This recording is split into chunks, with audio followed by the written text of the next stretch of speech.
Mmh. Mmh. Mmh. Mmh. Salut, papa ado.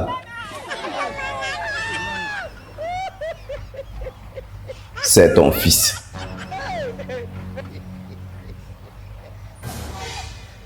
Papa, je viens ce matin car j'ai une image. Non, j'ai des images qui m'ont choqué et m'ont aussi brisé un peu le cœur.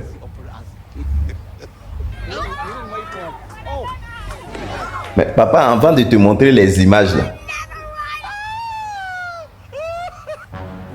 pour que tu puisses comprendre, avant de te montrer les images, j'aimerais ouvrir une petite parenthèse.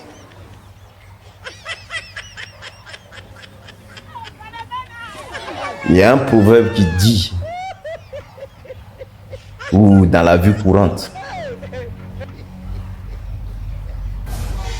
toi tu penses que ton ennemi,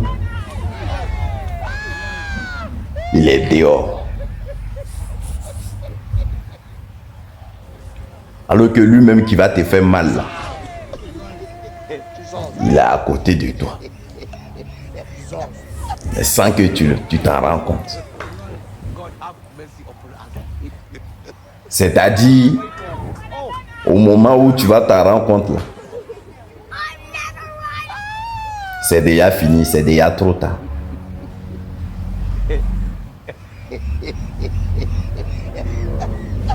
Papa,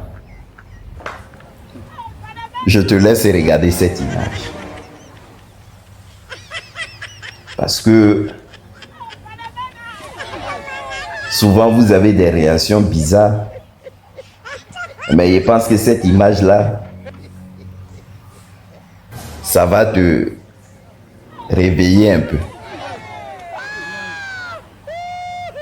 Tu vois la première image, papa? C'est Ali Bongo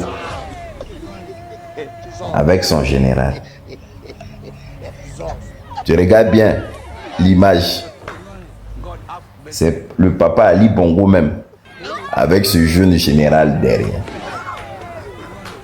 Et regarde, le même Ali Bongo avec le même général.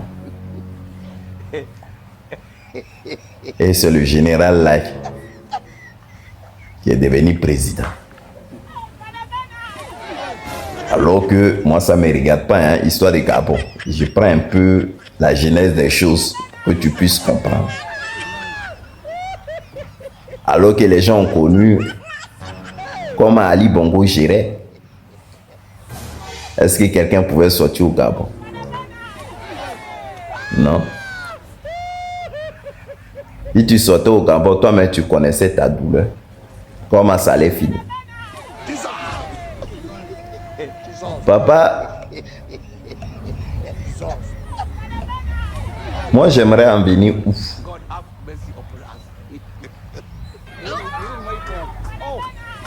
Souvent vous êtes assis là, vous dites c'est bouclé, c'est géré.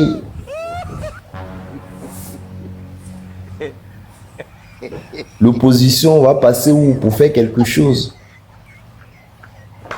C'est Dagbashi, ils font seulement. Et puis tes partisans, ils crient à gauche, à droite. Et Dagbashi, ils peuvent rien faire. Papa, si tu dois craindre, faut craindre dans ta maison. Parce que le président Laurent Gbagbo que tu vois là, lui il dit il ne peut pas prendre Bao pour venir contre toi. C'est pas parce qu'il a peur. Mais c'est pas dans sa nature. Lui, son Bao là, c'est la parole. Comme le président du GPS a dit, faisons la politique autrement. Tu vois, non, papa? Donc, on ne sait jamais, hein, demain, là, on ne sait pas où ça peut te surprendre. Donc, ce n'est pas la peine de chercher dans l'opposition. Mais demain, là, ça peut verser sur toi-même. Bouler. Et puis, tous ces gens que tu vois derrière toi, là, ils vont rentrer en brousse. Les Ivoiriens sont en train de pleurer. Les Ivoiriens disent les trucs qui ne vont pas dans le pays. Au lieu de te tourner vers eux. Pour écouter leur douleur. Vous les narguez. Vous les narguez, ces Ivoiriens. Et tes ministres là, magagiton, oui, magagiton. Genre style, le pouvoir il est éternel, et comment on appelle? Et comme on appelle, il va à l'indéfini. C'est-à-dire, le pouvoir ne va jamais finir. Avec vous, le RHDP. Tu vois? Ça, c'est une leçon de vie. C'est-à-dire, là où tu es assis demain, là, quelqu'un peut venir te décharger. La personne à qui même tu ne t'attendais pas là, il peut venir te décharger. Hein, papa? Moi, je suis ton enfant. Moi, je te dis des choses. Maintenant, si tu ne veux pas m'écouter là, c'est ton droit, papa. Maintenant, papa, avant de finir là, il y a un truc qui m'intrigue quand même. Père à son âme, mon pépé Bédier. Il est sorti ici un moment et il a parlé à faire des haut-parleurs. C'est-à-dire ceux qui viennent prendre le champ des gens illégalement. Pour creuser, pour chercher de l'or. Donc ils rentrent dans les villages comme ça et puis ils prennent les trucs en force. Par la complicité de tes ministres, de tes gars en tout cas. Papa, regarde 2 jours là, il y a une histoire qui s'est passée à Nimeroko.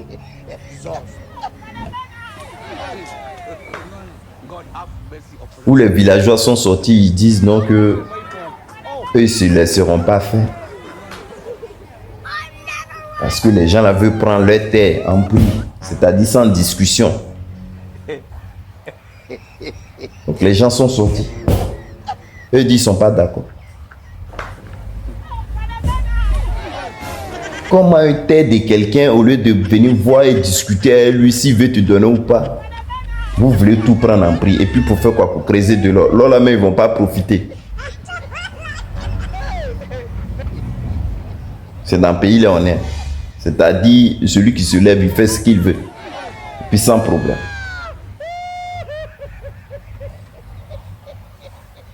Moi, j'aimerais m'adresser aux gens d'Animeroko. Vous savez, votre douleur, c'est notre douleur. Parce que c'est la Côte d'Ivoire qui gagne. Mais le souci, là, c'est vos hauts cadres qui ne sont pas sincères dans ce qu'ils font. Ça fait 1. De 2, quand les gens l'avaient blagué à l'argent, vous prenez. Voilà l'élection 2025. Le président Laurent Gbagbo, malgré son âge, il allait tourner dans tous les villages. Vous dites non, venez vous associer à moi, on va là, enlever type là, parce que s'il passe ça, c'est pas bon. Voilà le résultat. On n'a qu'à laisser même l'histoire de Laurent Gbagbo. Votre fils, Awadon Melo, qui pouvait vous défendre, là. Lui là, il a sauté. Il a sauté. Maintenant, il dit qu'il était candidat à la présidentielle. On n'a même pas vu qu'il a voté là. Il n'a qu'à s'élever. Il est allé, puisque c'est lui, maintenant, il travaille. Mon papa ado. Faut qu'ils envoient les gens urgemment là-bas, dans vos villages, pour régler le problème. Mais est-ce qu'il a cœur de faire ça? Non. Bah, lui, il a pris son jeton qu'on lui avait promis. Il est assis.